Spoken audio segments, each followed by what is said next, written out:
క్రీస్తునందు ప్రేమైన సహోదరి సహోదరులకు యేసుక్రీస్తు నామములో శుభములు. దేవుని యొక్క నూతనమైన కృప మీకు కలుగునుగాక.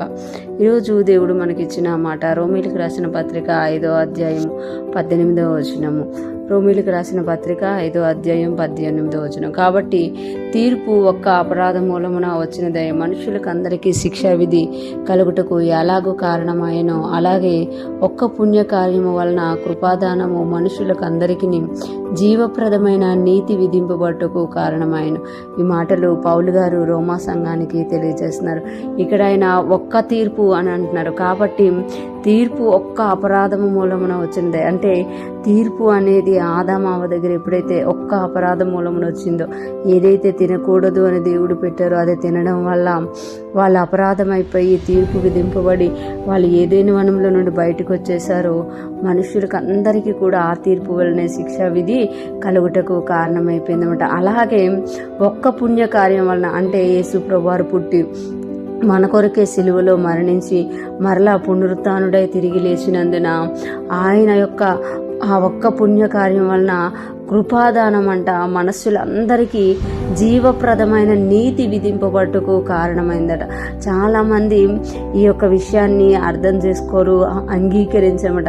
యేసయ్య మన కొరకు పుట్టి యేసయ్య మన కొరకు చనిపోయి ఇవ్వడం వల్ల, ఆయన తిరిగి లేచట వలన మనకేం ఆపాదింపబడింది అంటే నీతి ఆపాదింపబడింది. చాలామంది తీర్పు వచ్చింది, అపరాధ మూలమున శిక్ష కలిగింది అనే దాన్ని నమ్మినంతగా యేసయ్య మన కొరకు చనిపోయి తిరిగి లేచారు అనేది నమ్మలేకపోతున్నారు అన్నమాట.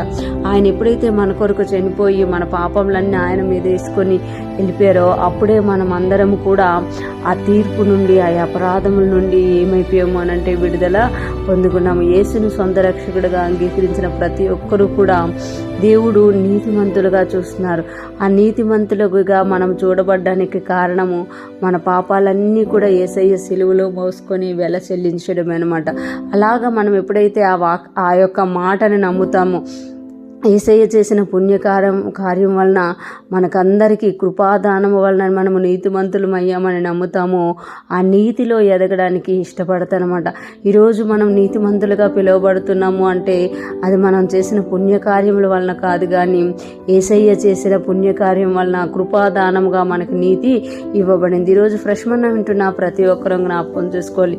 లోకంలో ఉన్న వాళ్ళందరూ కూడా తీర్పు దినము వరకు అపరాధులుగా ఉంటున్నారు, కానీ ఎవరమైతే యేసయ్య రక్షకుడుగా అంగీకరించాము, ఆయన కృపాదానము వలన మనము నీతిమంతులుగా తీర్చబడ్డాం. మనం నీతిమంతులుగా తీర్చబడ్డాం కనుక నీతి కార్యాలు చేసేవారంగా, ఈ లోకంలో దేవుని యొక్క నీతిని చూపించేవారంగా, వాక్యానుసారంగా జీవించేవారుగా మనం ఉన్నప్పుడు ఆ నీతిలో వర్ధిల్లే వారంగా ఉంటాము. ఇటువంటి గొప్ప కృపాదానమును మనకిచ్చిన దేవునికి స్తుతి మహిమ ఆరోపిస్తూ ఆ నీతిలో మనం ఎదుగుతూ ముందుకు సాగిపోదుముగాక. ఆమేన్.